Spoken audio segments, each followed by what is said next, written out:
Trans Siberian rail मार्ग जो है वो विश्व का सबसे लंबा रेल मार्ग है, जो पश्चिमी रूस के सेंट पीटरबर्ग से, यहाँ से स्टार्ट होता है इस जगह से, और यहाँ से सेंट पीटरबर्ग से प्रशांत महासागरीय तट पर स्थित व्लादिवोस्तोक तक जाता है। यह यहाँ से लेकर यहाँ तक जाता है।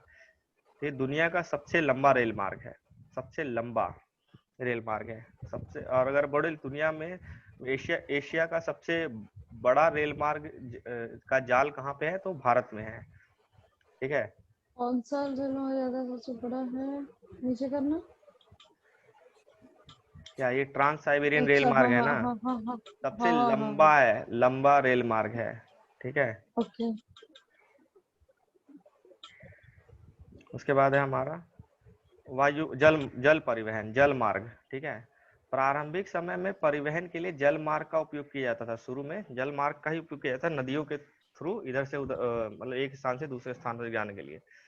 अधिक दूरी हो और भारी और बड़े आकार का सामान ढोना हो तो उसके लिए जल मार्ग जो है सबसे सस्ता साधन पड़ता है। ठीक है।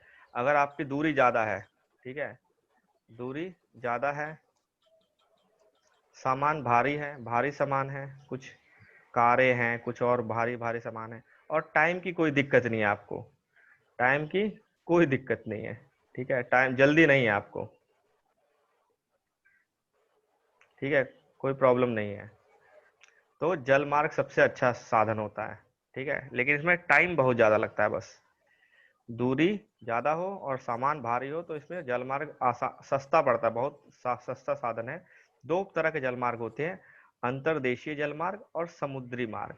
ठीक है, अंतर्देशीय मार्ग मतलब विद इन द स्टेट, देश के अंदर ही, एक नदी के थ्रू या फिर किसी जल उसके जल के थ्रू, या फिर समुद्री मार्ग, समुद्र के थ्रू एक जगह से दूसरी जगह ले जाने में। नाव्य नदियों एवं झीलों का उपयोग अंतर्देशीय जलमार्गों के लिए होता है। नाव्य नदियां, जिन नदियों में नाव चलाई जा सकती है, नाव्य नदियों और झीलों का प्रयोग अंतर्देशीय जलमार्ग के लिए होता है। कुछ महत्वपूर्ण अंतर्देशीय जलमार्ग है गंगा ब्रह्मपुत्र नदी तंत्र, उत्तर अमेरिका में ग्रेट लेक, और अफ्रीका में नील नदी। ठीक है, ये कुछ ऐसे जलमार्ग हैं जो बहुत इंपॉर्टेंट है। ठीक है। समुद्री एवं महासागरीय मार्गों का उपयोग सामान्यतः व्यापारिक माल और सामान को एक देश से दूसरे देश तक ले जाने के लिए करते थे। ये मार्ग पतनों से जुड़े होते हैं। पतन माने पोर्ट, पतन माने एक तरह से बंदरगाह होता है ना, पोर्ट होता है पतन, उसे पतन कहते हैं, पतनों से जुड़े होते हैं। विश्व के महत्वपूर्ण पतन कौन से? एशिया में सिंगापुर और मुंबई, उत्तर अमेरिका में न्यूयॉर्क, लॉस एंजलिस, दक्षिण अमेरिका में रियो ड जिनारियो, अफ्रीका में डरबन और केप टाउन, ऑस्ट्रेलिया में सिडनी, यूरोप में लंदन। ये बहुत इंपॉर्टेंट पतन है। ठीक है, इन इन शहरों का विकास इसी कारण हुआ है क्योंकि ये पतन है। ठीक है ना, यहाँ पोर्ट बड़े बड़े पतन बनाए गए, इसीलिए इन शहरों का विकास ज्यादा हुआ। और अगर आप इंडिया में देखो तो कौन कौन से हैं, आपका मुंबई हो गया, विशाखापट्टनम हो गया, कोलकाता हो गया, चेन्नई हो गया, ये सब पतन है। पतन माने पोर्ट होते हैं। जैसे कि आपका अगर एक किनारा है जहाँ पे आप सामान व्यापार होता है जिस जगह से, उसको पतन कहेंगे। ठीक है। फिर आता वायु मार्ग। 20वीं सदी के आरंभ में विकसित यह परिवहन सबसे तीव्र है। ठीक है, सबसे जल्दी यहाँ से, सबसे तेज गति से यहाँ से परिवहन होता है। ईंधन की लागत अधिक होने के कारण ये सर्वाधिक महंगा है। ठीक है, अगर आपको समय की ज्यादा चिंता है, आपको समय सबसे इम्पोर्टेंट है आपके लिए, और सामान भी आपका उतना भारी नहीं है, तो आप इसका मार्ग का यूज कर सकते हो। वायु यातायात खराब मौसम और कोहरे और तूफान से कुप्रभावित होता है। वायु यातायात जो है, मौसम में अगर कोई कोहरा या फिर खराब मौसम है तो उससे ज्यादा कुप्रभावित होता है। ठीक है ना, यह यातायात का अकेला साधन है जो सर्वाधिक दुर्गम और दुरूह स्थानों तक पहुंचा जा सकता है। ठीक है, इस यातायात के साधन से आप कहीं भी, दुनिया के कहीं भी दुर्गम स्थान पर जा सकते हो।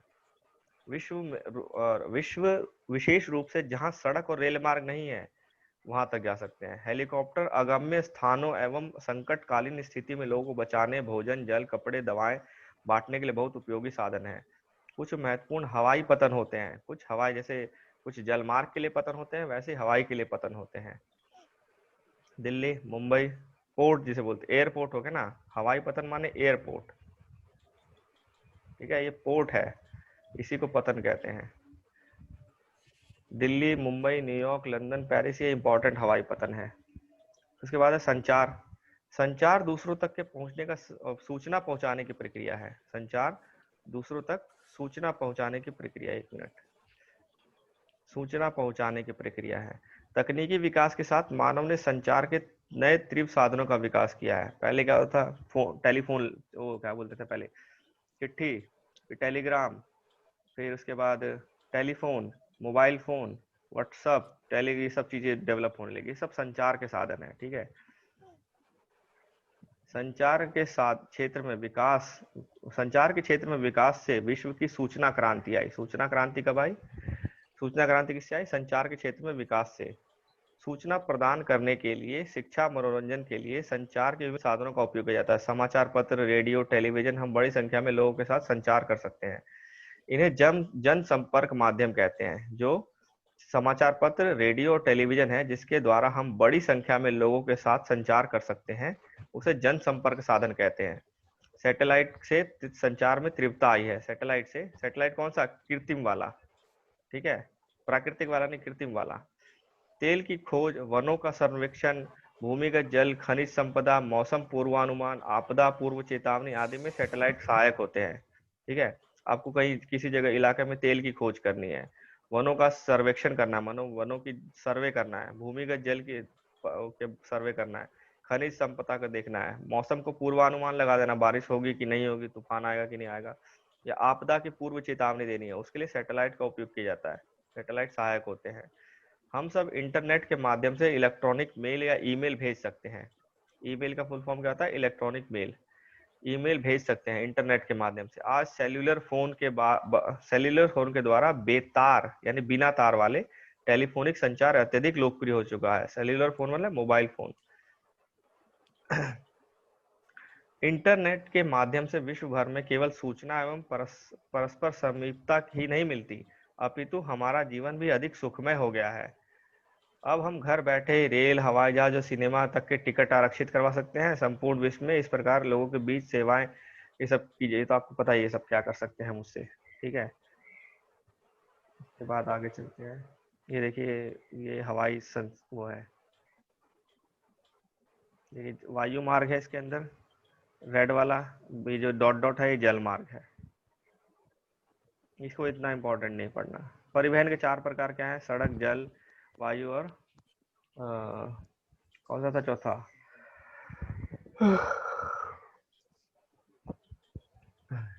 याद नहीं आ रहा क्या? यार चौथा था यार, याद ही नहीं आ रहा।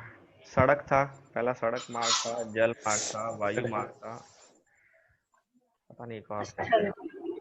रेल मार्ग, रेल मार्ग, रेल, हाँ। हाँ सड़क, जल, वायु, रेल, ठीक है। बस्ती से आप क्या समझते हैं? जहाँ लोग वहां पे अपना घर बना के रहते हैं उसे बस्ती कहते हैं।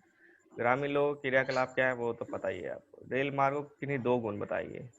तेज गति से और दूर स्थान तक पहुंचा जा सकता है। संचार से आप क्या समझते हैं? जनसंपर्क से, डेफिनेशन पढ़ लेना ऊपर से, ठीक है। इनमें से कौन सा संचार का साधन नहीं है? संचार का साधन कौन सा नहीं है? मेज, मेज, तेज नहीं है, ये संचार का नहीं है। टेलीफोन भी है, देखो, पुस्तक भी संचार का साधन है, ठीक है, पुस्तक भी संचार का साधन है। इनमें से कौन सा सड़क का भूमिगत निर्माण है? सड़क के नीचे निर्माण कौन सा होता है? फ्लाईओवर, एक्सप्रेसवे या सबवे? सबवे, ठीक है ना। फ्लाईओवर भी ऊपर बनता है, एक्सप्रेसवे भी जरूरी नहीं, और ये सबवे जो होता है भूमिगत होता है, जमीन के नीचे। किसी द्वीप पर पहुंचने के लिए निम्न में से कौन सा साधन उपयुक्त है? द्वीप पर जाना है जो चारों तरफ से पानी से घिरा हुआ है। जहाज, हाँ, जहाज से, कार से तो जा नहीं सकते। यातायात का कौन सा साधन पर्यावरण को प्रदूषित नहीं करता? किससे प्रदूषण नहीं होता? साइकिल, साइकिल, तो साइकिल, साइकिल चलाए साइकिल। कीजिए। चलो आगे चलते हैं, अगला चैप्टर आ गया, ठीक है, जल्दी, क्योंकि छोटे छोटे चैप्टर है, ज्यादा टाइम लगाने फायदा नहीं है। मानव पर्यावरण अन्योन्य क्रिया, उष्णकटिबंधीय और उपोष्ण प्रदेश। हम पता है उपोष्ण प्रदेश और उष्णकटिबंधीय प्रदेश क्या होता है? ये आपका क्या कहते हैं, ये आपका भूमध्य रेखा हो गया, ये कर्क रेखा हो गया, ये मकर रेखा हो गया। तो ये क्या हो गया, उष्ण कटिबंधीय क्षेत्र हो गया। और इसके ऊपर क्या हो गया, उपोष्ण कटिबंधीय क्षेत्र हो गया। ठीक है। रेणुका बहुत उत्साहित थी। चाचा श्रीकांत लगभग 4 महीने बाद आ रहे थे। वह एक वन्य जीव फोटोग्राफर थे, बहुत यात्रा करते थे। छोटी सी उम्र में उनकी रेणुका की रुचि वन्य जीव में हो गई।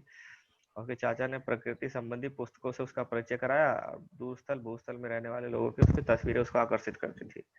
उसका इंटर भूमिका बना दी इसने।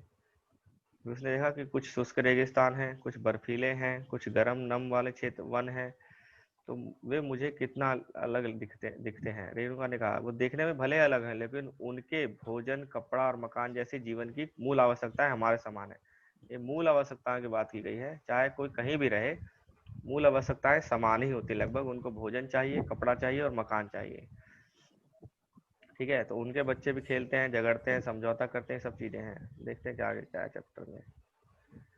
तो अमेजन बेसिन में जीवन कैसा होता है। अमेजन बेसिन कहाँ पे है, अमेजन बेसिन कहाँ नॉर्थ है। अमेरिका। नहीं, नहीं वो नदी है। नहीं, साउथ अमेरिका। ठीक है। नीचे में। ये ये आपका भूमध्य रेखा है ना यहाँ पे। नॉर्थ अमेरिका इधर है, साउथ अमेरिका आपका यहाँ है। South America. ये आपका साउथ अमेरिका है। ठीक है। तो यहाँ पे अमेजन बेसिन है। अमेजन बेसिन कहाँ है आपका, इस साइड पूरा अमेजन बेसिन है। ठीक है। यहाँ अमेजन नदी है जो दुनिया की सबसे बड़ी नदी है। सबसे बड़ी नदी है, लंबी नहीं, सबसे बड़ी नदी कहेंगे, चौड़ी। लंबी तो नील नदी है। हाँ, लंबी नील नदी है, ये सबसे चौड़ी नदी है। ठीक है, दुनिया की। अमेजन बेसिन के विषय में जानने से पहले हम मानचित्र देखते हैं। मानचित्र अगर देखेंगे तो ये रहा, ये अमेजन बेसिन है। ये देखो, ये नदी जा रही है, अमेजन नदी है, नाम लिखा हुआ अमेजन नदी। ये अमेजन नदी का नाम लिखा है, मुहाना है इसका। ठीक है। इसमें इसकी कई मुख्य सहायक नदियां होती है, बहुत सारी नदियां हैं। ठीक है। और ये बहुत बड़े क्षेत्र में फैला हुआ है, दुनिया का सबसे चौड़ा, सबसे बड़ा नदी कह सकते हैं इसको। ठीक है। ये अमेजन है, इतने इतने उसमें फैला हुआ है लगभग। रात वाले क्वेश्चन में भी है ना। हाँ। ठीक है। ये बहुत इतने बड़े क्षेत्र में फैला हुआ है। अगर इसका हम ध्यान से देखें तो भूमध्य रेखा के 10 डिग्री उत्तर से 10 डिग्री दक्षिण के मध्य में है। देखो भूमध्य रेखा कहाँ है, इसके बीच में से पास होती है। ये रहा भूमध्य रेखा। और ये भूमध्य रेखा से 10 डिग्री उत्तर और 10 डिग्री दक्षिण के बीच में है ज्यादातर। ठीक है। एग्जैक्टली नहीं है, लेकिन बीच में है। तो यहाँ अगर देखोगे तो ये बाहर भी थोड़ा सा है, अराउंड 15-18 डिग्री भी है। तो 10 डिग्री उत्तर से 10 डिग्री दक्षिण के बीच में है। ठीक है। भाग को भूमध्य रेखा, सॉरी, भूमध्य रेखा के 10 डिग्री उत्तर दक्षिण के भाग को भूमध्य रेखीय प्रदेश कहते हैं। अमेजन इसी प्रदेश से होकर बहती है। इस क्षेत्र को कहते हैं भूमध्य रेखीय प्रदेश कहते हैं। जो 10 डिग्री उत्तर और 10 डिग्री दक्षिण में है, इसको भूमध्य रेखीय प्रदेश कहते हैं।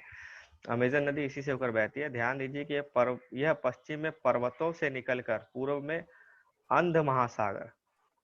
अब देखो, अभी तक ये नाम नहीं आया था, अभी ये नाम आया है। इसका मतलब इसका मतलब है अटलांटिक।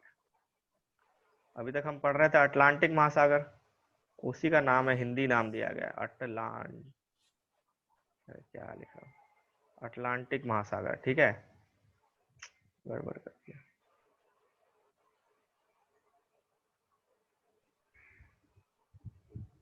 ठीक है। अंध महासागर किसको कहते हैं, अटलांटिक को कहते हैं, अटलांटिक। ठीक है। अटलांटिक महासागर को अंध महासागर कहते हैं। ठीक है। जिस स्थान पर कोई नदी अन्य जल राशि से मिलती है उसे नदी का मुहाना कहते हैं। जहां से नदी निकलती है उसे उसका मुंह कहते हैं, जहां गिरती है उसे मुहाना कहते हैं। सोर्स ये हो गया, यहाँ पर्वतों से निकल रही है, इस तरफ पर्वत है और ये इसका मुहाना है। ठीक है। मुहाना का इंग्लिश क्या होगा। मुहाना का इंग्लिश हो गया, अब मैं हिंदी इतना पढ़ने लगा कि इंग्लिश भूल गया धीरे धीरे। इसे क्या बोलते हैं उसको,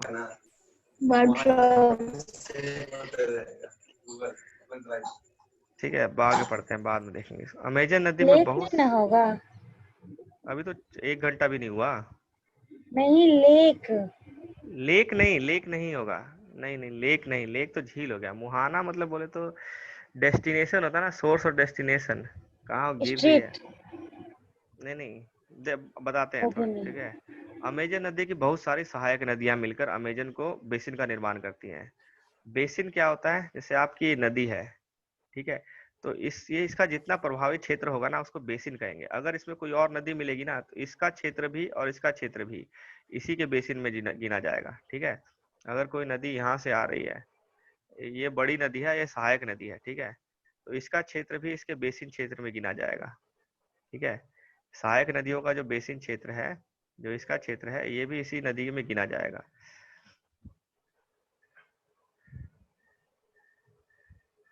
ठीक है। यह नदी यह नदी बेसिन ब्राजील के भागों, पेरू के कुछ भागों, बोलीविया, इक्वाडोर, कोलंबिया और वेनेजुएला के छोटे भागों से अपवाहित होती है। देखिए, इक्वाडोर, कोलंबिया, वेनेजुएला, ये ब्राजील है पूरा, ठीक है। इससे ये सारे इसके प्रभावित क्षेत्र है, ठीक है। ये नदी इन क्षेत्रों से गुजरती है।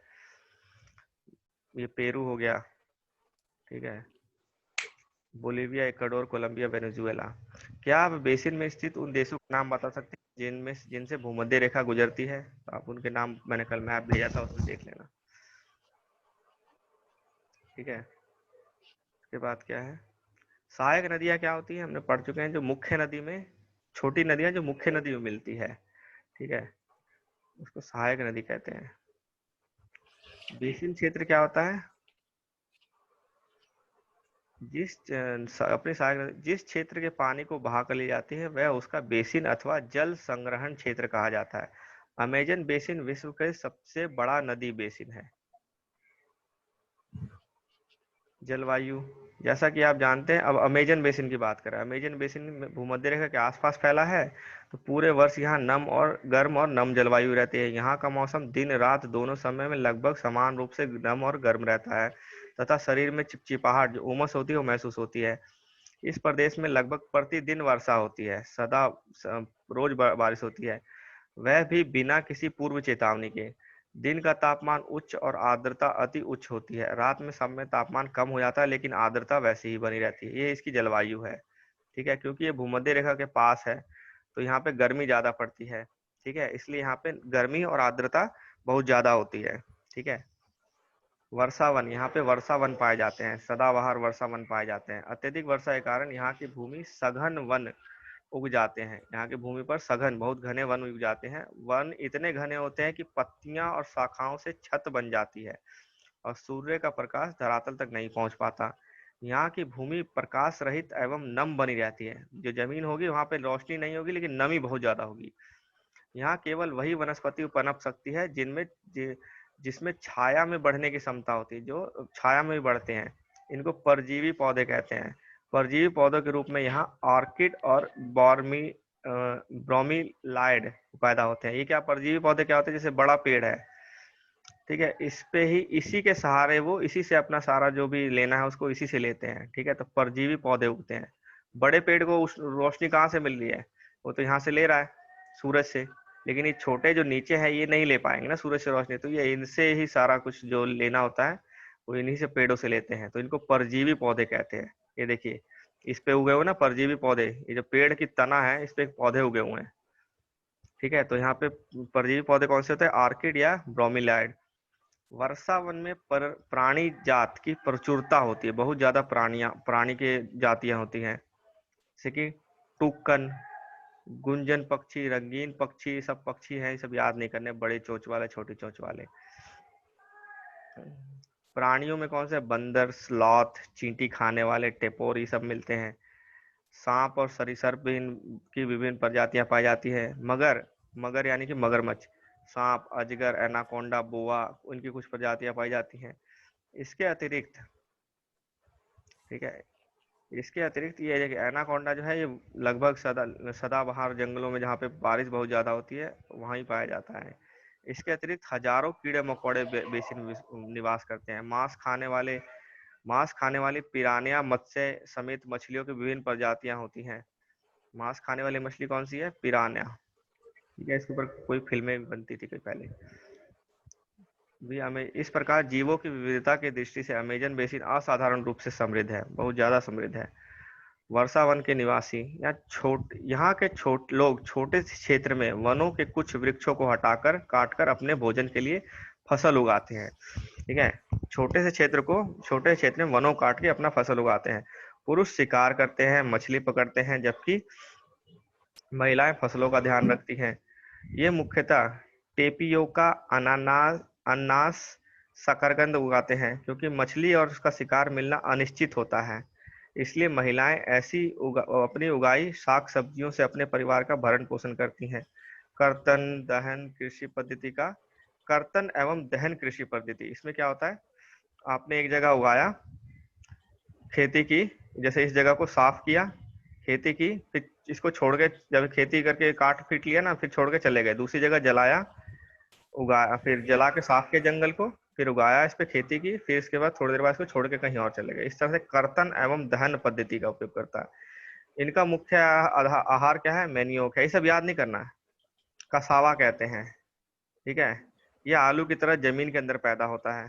कसावा जैसे हमारे यहाँ होता है शकरकंद जैसा होता है, वैसे ही कसावा होता है। ठीक है, लेकिन बहुत इंपॉर्टेंट ये सब ये होता है। ठीक है, इससे ईंधन भी बनाने लगे हैं आजकल लोग। ठीक है, इसका उपयोग ईंधन बनाने में भी किया जाता है कसावा का, तो ये इम्पोर्टेंट वो है। न्यूज़पेपर में आपको ज्यादातर न्यूज में दिखा सुनाई देगा ये वर्ड, कसावा। यहाँ चींटियों की रानी एवं अंडकोश भी, इसे ये चींटियों की रानी एवं अंडकोश भी खाते हैं, मतलब चींटियां भी खा जाते हैं उसके।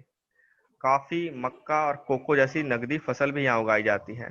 ठीक है, काफी, मक्का और कोको जैसी नकदी फसल, नकदी मतलब जिससे हम पैसे दे के पैसे ले सके, जो खुद यूज ना करें, उसको बेच के पैसे ले ले। ठीक है, वर्षा वन अत्यधिक मात्रा में घरों के लिए लकड़ी प्रदान करता है। यहाँ से बहुत सारी लकड़ियां मिलती हैं, लेकिन सिर्फ घरों के लिए लकड़ियां मिलती हैं। ठीक है, घरों के लिए लकड़ी प्रदान करता है। कुछ परिवार मधुमक्खी के छत्ते बनाते हैं, छप्पर पर रहते हैं, जबकि सॉरी, कुछ लोग मधुमक्खी के छत्ते के आकार वाले छप्पर के घरों में रहते हैं, जबकि कुछ लोग मलोका, ये याद करना ये वर्ड, मलोका जैसे अपार्टमेंट में रहते हैं। मलोका कहे जाने वाले बड़े अपार्टमेंट जैसे घरों में रहते हैं, जिनकी छत तीव्र ढलान वाली होती है। ठीक है, उनकी छत ऐसे ढलान वाले, तो बारिश का पानी रुकना नहीं चाहिए, क्योंकि बारिश बहुत ज्यादा होती है यहाँ पे। अमेजन बेसिन के लोगों का जीवन धीरे धीरे बदल रहा है। पुराने समय में वनों के अंदर पहुंचने के लिए नदी मार्ग ही एकमात्र उपाय था। जंगल इतना घना था कि अंदर तक जाने के लिए नदी ही एकमात्र उपाय होती थी। 1970 में ट्रांस अमेजन महामार्ग बनने से वर्षावन के सभी भागों तक पहुंचना संभव हो गया। ट्रांस अमेजन महामार्ग। ठीक है, फिर उसके बाद हवाई जहाज और हेलीकॉप्टर का प्रयोग होने लग गया। इस प्रक्रिया के फलस्वरूप वहां की मूल आबादी को उस क्षेत्र से बाहर निकलकर नए क्षेत्र में बसना पड़ा, जहां वे पौराणिक तरीके से खेती कर रहे हैं। ठीक है, विकास की गतिविधियों के कारण जैविक विविधता, विकास की गतिविधियां, जितना विकास आगे बढ़ता चला गया, उसके कारण जैविक विविधता और वर्षावन धीरे धीरे नष्ट हो रहा है। ठीक है, जंगलों काटा जा रहा है। ऐसा अनुमान लगाया जाता है कि प्रतिवर्ष अमेजन बेसिन के वर्षावन का बड़ा भाग लुप्त हो जाता है।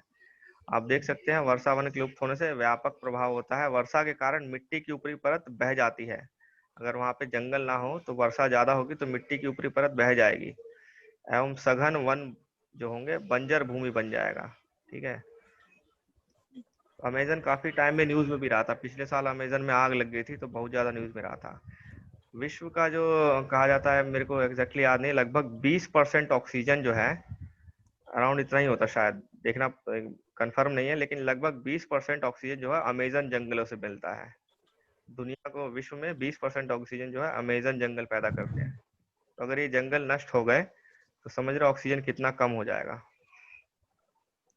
उसके बाद है हमारा अब हमने अमेजन पढ़ा, वैसे ही है गंगा ब्रह्मपुत्र बेसिन। ठीक है, गंगा ब्रह्मपुत्र बेसिन कैसा है, जैसे गंगा नदी आपकी हिमालय से निकलती है, ऐसे जैसे बहती है। आज के लिए बस, आज के लिए बस। ठीक है, आज के लिए बस हो गया। हम्म। चलो ठीक है, फिर यहाँ से कल से करेंगे। कल ये चैप्टर खत्म करना है किसी तरह, मैं सोचूंगा कि ज्यादा ही कर लें। उससे कितना ज्यादा। रह गया था, चलो ठीक है, बहुत ज्यादा है अभी तो, थोड़ा सा ज्यादा ही है।